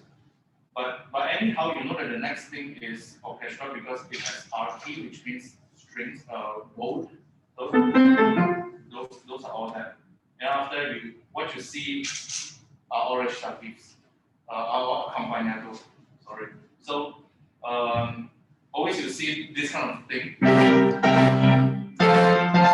in Mozart. So all those chords are very signature of Mozart's accompagnato recitative. Yeah. Okay, let's plot out this recit. Tutto è disposto. It's like everything is ready. Okay. But it is like in a very secluded place. So very secretive. And then suddenly he hears a sound. Then he says, "Io sento gente." That's why the orchestra starts. It's like, oh, I hear something. So suddenly you come up, right? And this non-alcohol. It's actually nothing. Okay, it's nobody there. So it comes back down. Buonanotte. I don't know, the line is very dark. And then he goes on to the spiel. Ingrata means like traitor, you unfaithful one. So suddenly become very angry. Ingrata. Nel momento della cerimonia, and then after that, oh Susanna. Oh, suddenly he's talking about Susanna's boy, Susanna, the person who he loves. So comes back down. Susanna. Quanta pena mi costi. You can also find clues from the orchestra. Yeah? See, before oh Susanna is loud chords. Then after you have very soft, that is when he says Susanna. Quanta pena mi costi, that is, and then after the forte again. Palam, talking about her face now. And so a little bit more sweet. Ah, che fidanza donna è ogni follia. So that's just a very clear path to where the aria will be after that. You know, it's like going up and up. So you can see from here that the last time you are at a low point will be Fatcha, right? When you talk about her face, her innocent eyes. So that is at the lowest point, and then after that it's just straight building up to that. So sometimes you get recitatives like this. You get all these turns, okay? All these turns. So it's a lot of plot twists, which from a singer's perspective is actually very good because then you can do a lot of things. Yeah, instead of just one line like that, right? So yeah, let's hear this. It also shows in the orchestra because sometimes Mozart will have very soft, kind of chords from the orchestra, and sometimes, like that. Right, to show a lot of drama, right? Tutto è disposto, l'ora dovrebbe essere vicina. Io sento gente ed essa ogni altro. Ma è la notte ed io comincio mai a fare il cellulito mestiere di marito.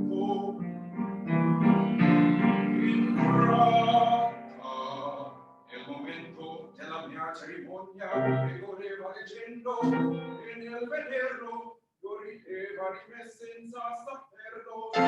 Oh Susanna, quanta pena mi costi con quel che faccia, con quel che gentile.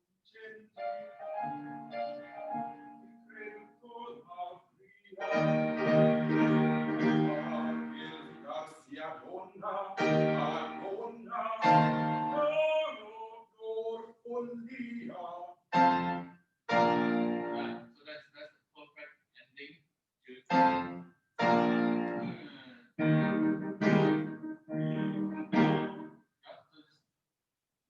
right there. It stops up there. So, but before that, there's a lot of turns, a lot of changes in expression. And I think Logan, you can do that a bit better, especially at O Susanna when you come back down. Yeah. The orchestra has that, but you should come in with thinking like you are not going to Susanna this time. Now, although the chord is loud, it should be like before you rideva di me senza saperlo, oh, Susanna. you can take your time here. Okay. So one thing that's different from accompagnato and secco is that there are moments that needs the conductor to conduct in time. Okay. What are those? Those are the moments where you see rhythmic orchestral patterns close together. Okay. For instance, look at the first line, or the first orchestral line. If you are a conductor, you have to do one. Dun, dun, dun, dun. Dun, dun, dun, dun. One.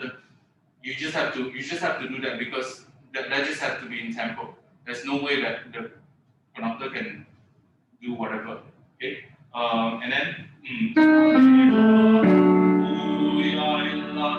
so that one you can actually take time because that's a little bit longer between the two rhythmic orchestra figures. So the conductor can do this. They can just hold it for you. And then till obviously you're free. At this kind of moments, the conductor will normally just either beat only the bars because everyone has just one note per bar. So and they're just holding. So they'll do.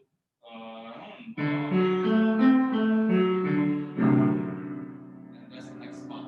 And then they'll just wait there until Vestiero di Mari.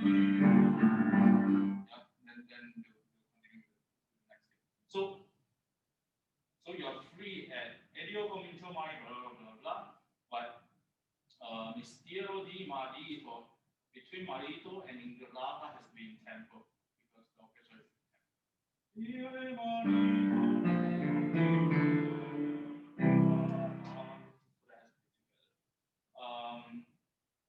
then after that you see all these interjections you normally see in Mozart. If those motives are close together, as in you are able to get two of those in one bar kind of thing, then they have to be in tempo.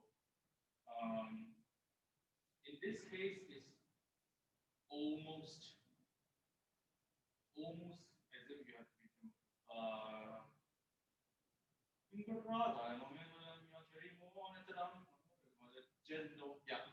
The conductor will keep beating in time because unless the figures are far apart, they have to keep in time to do the next thing. So you have to time yourself to that, which you did quite well. But after that, before the next thing you can see is after quite some time, so that one is free. Oh, Susanna, that one's fine. Okay. What is not fine? Towards the end of the recitative, that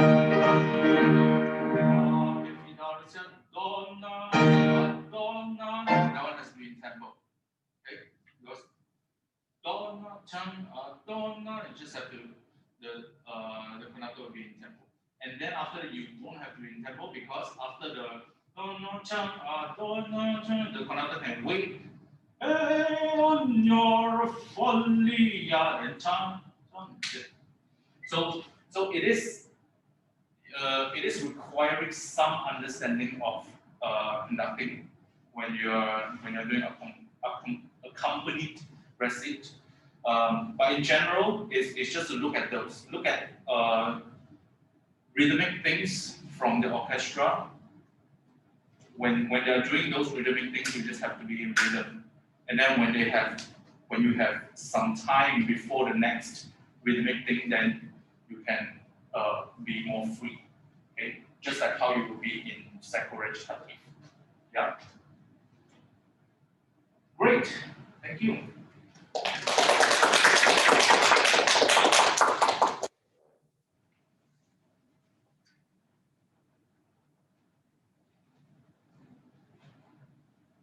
Okay.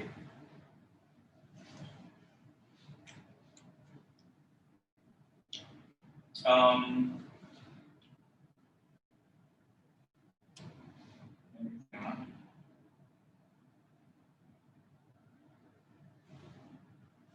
okay, since we're in this company kind of topic, let's look at in the folder the orphan basket score.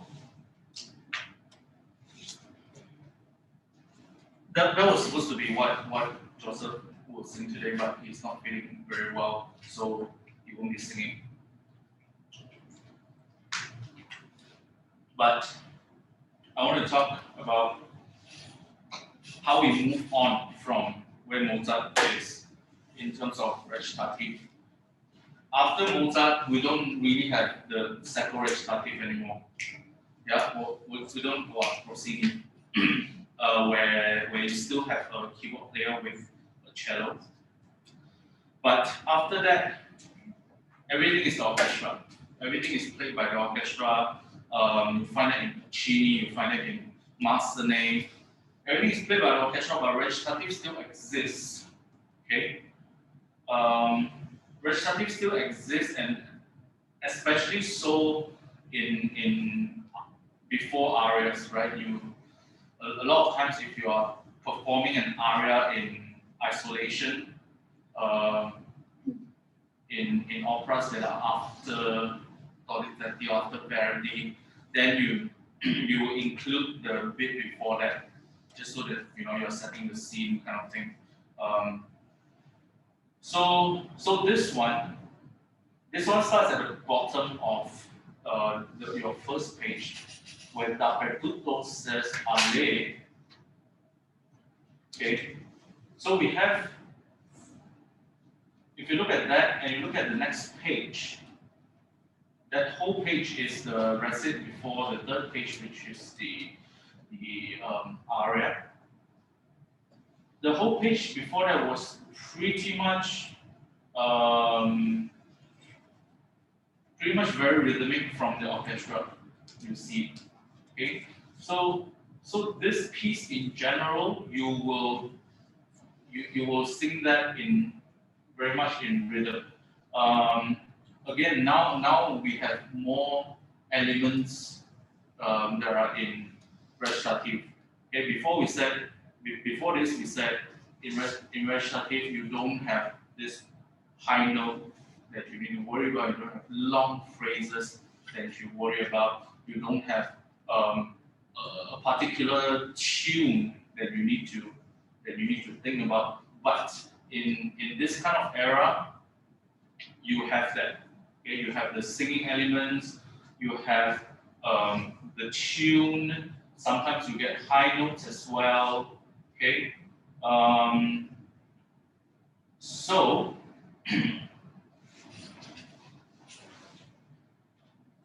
so if you look at that, at first you have a chord. Okay, while the chord comes from the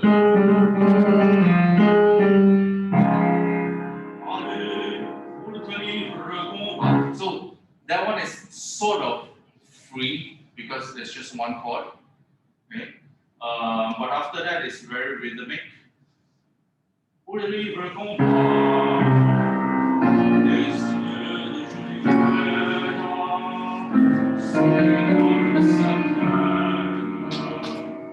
then here maybe the conductor will give you a little bit time, okay, to breathe or whatever. You don't really need it, but the orchestra may give you time there.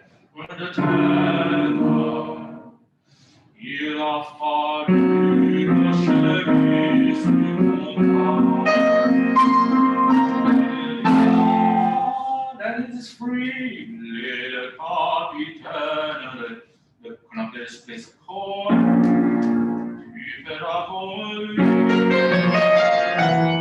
And then you have to be in tempo because after that it's all pretty much in tempo there.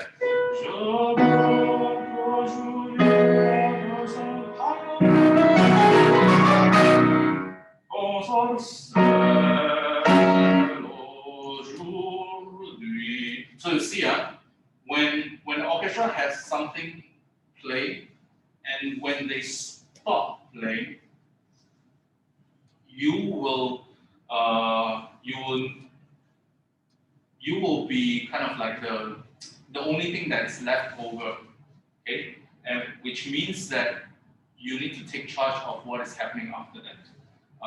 Like the last one,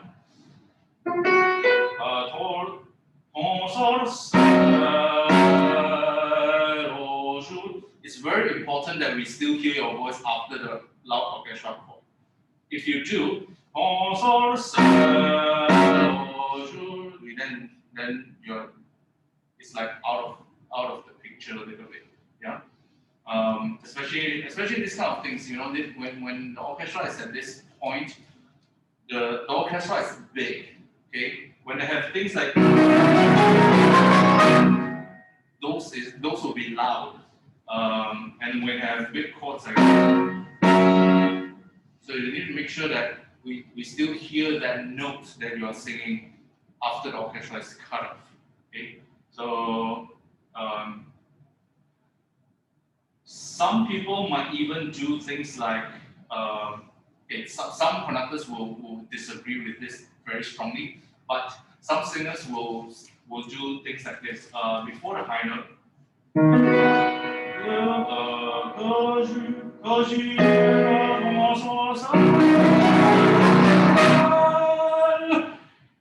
So they'll hold after the whole orchestra motif. Okay. Probably doesn't happen so much in French repertoire, but happens a lot in Verdi. Okay. Verdi might write a note that covers what the orchestra is playing, but the singer normally holds longer than that. Okay. So yeah, so just some extra stuff for you to know. Great. And this one as well, it's like the Bellini where the orchestra has stuff to bring you to the aria.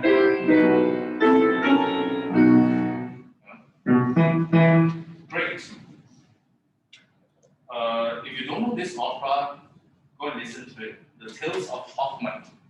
There are three stories in one whole opera. Yes, it's very cool. Three stories have different characters around Hoffmann. Hoffmann is just one person. Usually the three, well, not usually, but always the three sopranos from the three stories will be different sopranos because they are just different voice types. The second story has a very high soprano, Tora soprano, who sings the robot song that I really don't like. What is that called? Yeah.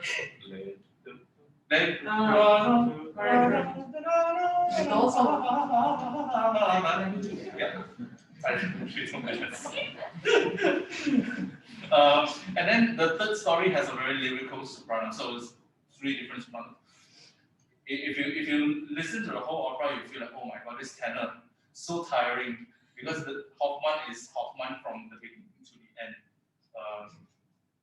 Yeah, even off the three-story part because Hoffmann starts to talk about his story, then we go into the first story, then second story, third story, and then after that, still got at the end, he finished talking about his story, he's still singing. Yeah, very tiring tenor. Anyway, great. So now we have an opti. This is an English recit, and yeah, here we have something a little bit more interesting because we have English, which is a very different language from French and Italian. So, as we know, one of the main differences is that English is an inflected language. Yeah, as we said before. So an inflected language will require sort of high and low points in the sentence, right? You have your stressed syllables and unstressed syllables that works in a way where if you are stressing the syllable, you are also stretching the length of the syllable. Okay. Yeah, and so composers actually it's a very difficult thing for a composer to do, to set English text to music. Okay. First of all, because of the rhythm. The rhythm is very difficult to set because you wouldn't speak English in a very sort of equal rhythm way. So an example we have here. What occurs for a woman is a timid man. Okay, that is the rhythm. Okay, but we know what occurs for a woman, right? What occurs for a woman? So curse woman, which also means that water is very quick and unimportant. Fora is also not very important, right? But if you say water costs for a woman, then that just becomes very square, and you don't actually use the English language well in that way. Is a timid man, same thing. Timid is where you go, and then is light because it's unstressed and relatively unimportant in the sentence. But if say you are trying to emphasize something else, then in English you actually have a different way to stress different words to express something. So it's not what you would do in this line, but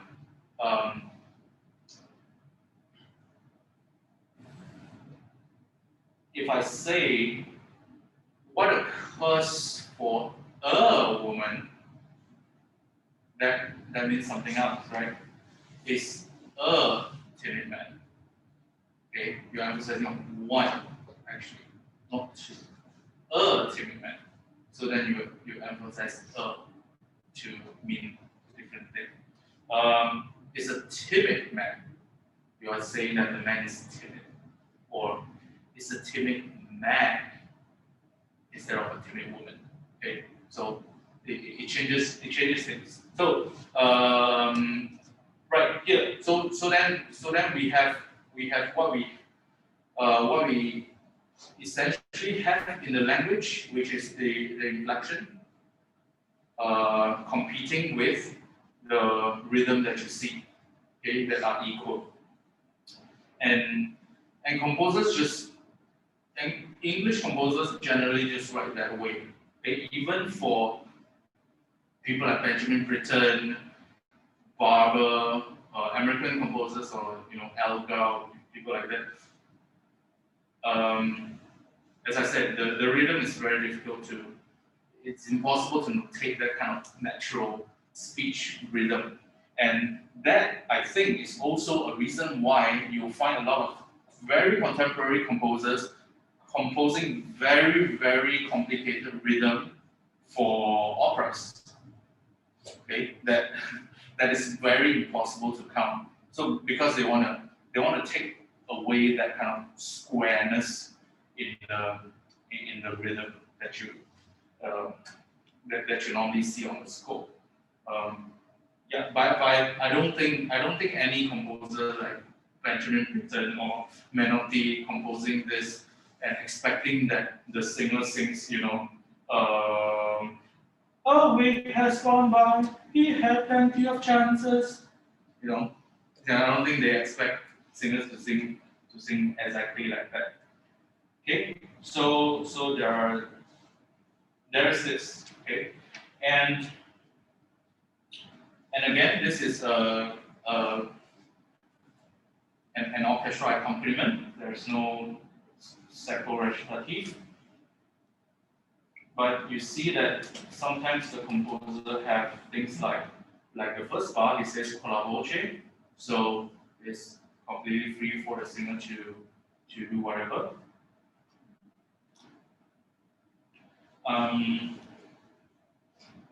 Takes all the money. Right. Charity, what is this talking about? I'm Letitia, the maid of Miss Holt. And then in front of this area, in front this spreadsheet part is just like describing the man, rope, boat, and then that thought he is a thief in the town. So it's like Letitia loves him, but he's like, uh, but he takes some many, like, and then she didn't know, she thought he liked her, but she is like, Yeah. So basically, she falls in love to a thief who steals the money, and then she think she's even complaining that he's not showing interest to me. You know, he doesn't make any advances. But then after that, she goes into this area which says steal me. Okay, don't steal the money, steal me. Yeah. The very last thing that Charity is going to sing is where it's quite a high energy one on the high G. And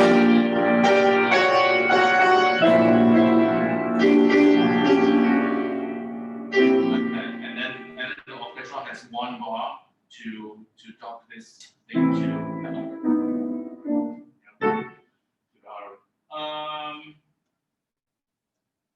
right. Yeah, let's do this. And while you're listening to this or looking at the score, try and picture how this plot will be like, you know, in this kind of graph. Because there will be a lot of changes and abrupt changes as well.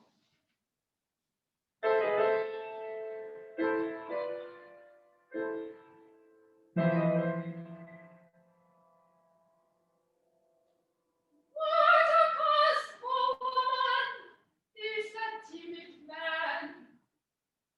How weak as a boy, he had let your forces, but he made no advances. His confident leaders could get him somebody to rock strength and nearest the clock and the cage. He takes all your money. We must know that it promises, but still makes no advances. The ornaments voice and makes them with eyes.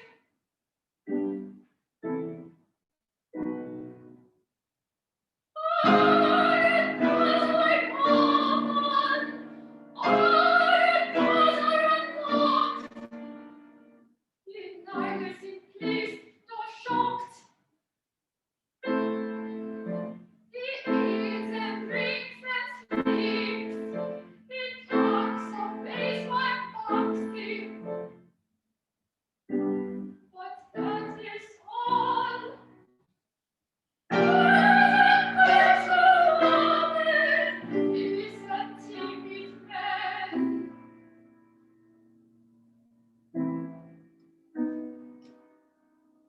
So the orchestra slows down and everything comes down. She sings still to me. Okay. Great. Yeah, so there's a lot of changes. Yeah. Suddenly she's like upset and then but still makes no advances. Yeah. Good. So yeah, that whole freedom in your rhythm was really good. Let's take an example. Miss Todd Skins and Waves too. So you have all quavers, okay? What we normally would do if we see all quavers, well, just sing all quavers, lah, right? Miss Todd Skins and Waves, 2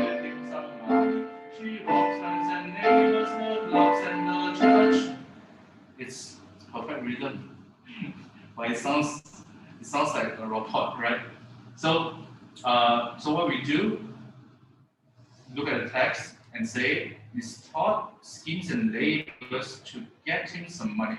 So you really need to be a little bit more animated when you are speaking, well, for speaking as a Malaysian, because Malaysians tend to speak English like very very flat. Even if you say something like this, Malaysians might just say, Miss Todd schemes and labors to get him some money.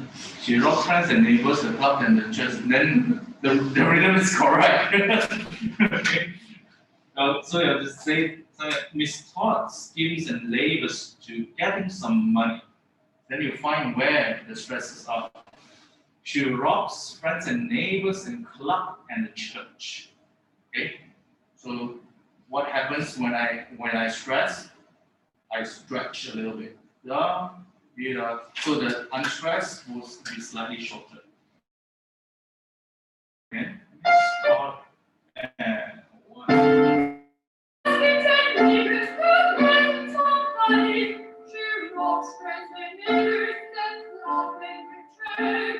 Yeah, that's better. Yeah, that's good. Great, thank you.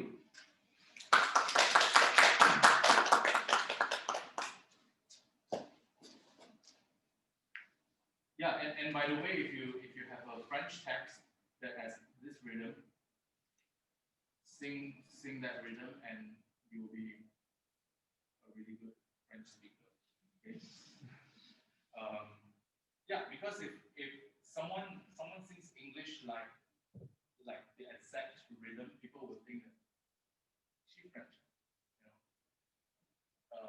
because French language works this way. Yeah. If you notice in the Offenbach that I showed you, I didn't do anything like that, you know, because French just works this way. If you have time, just go back to this score. Even the first line. Allez, pour te livrer combat, pour te livrer combat. This is that.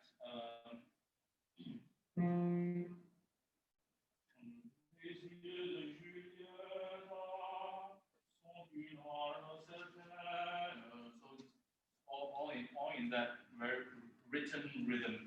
If someone does things like allez, pour te livrer combat, then that's just like, oh, what? Because that's not how French works. So it always also ties up to what language that you're singing. So that is why the study of lyric texture is important. Yeah. I always believe the study of lyric diction is not the study of pronunciation. It's not how you pronounce a certain word. It's more than that. It's knowing how the pronunciation works and how to apply that to your singing. Okay, that is the important thing. Or else we just learn the pronunciation and then we sing and then it's still the same, right? Because we need to know how that particular language works in that kind of style. Because the study of diction doesn't only give you the clarity of the word, but also give you the style of the music. Because composers write music according to the style of that particular language. Yeah? The Menotti that we heard, he composed a lot of English repertoire. So he has quite some really cool things to listen to. Sometimes very funky, but a lot of English stuff. Cool. So that was recitative. Next week we'll do, well, because it's the last thing, we'll do some different. We'll definitely talk about collaboration between piano and voice. Maybe we won't sing that much for next week.